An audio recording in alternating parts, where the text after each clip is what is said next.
As governor, one of my top priorities, understanding the constraints of the budget, is going to be to bring together the people in this room and across Vermont, the folks who are providing mental health services, substance abuse services, law enforcement, remedial education, and others, and attack the biggest problem in our state budget, which is one of the reasons that community-based service is being cut.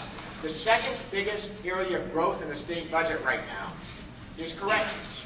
Vermont has more prisoners, nonviolent prisoners, locked up than any other state in the country.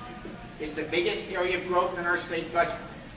As governor, I'm going to reorganize that very aggressively, and it will be controversial, but we will do it because I get tough things done, to ensure that we stop that phenomenon, we reduce that growth, and we use those dollars to support the community-based system that Vermont has been so proud of.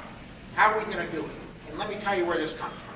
I have a family member that I went to AA with right here in Burlington about 6 months ago. At that AA meeting, there were 3 people that got up to talk about their issues. 2 of them got up, young men who have children, who have substance abuse issues, obviously, and who have been clean for a year and a half, are back in the workforce, are making child support payments to their children, and guess what?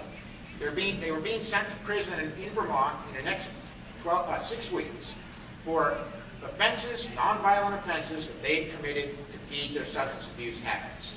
That's the choice we're making as a state. So what will I do?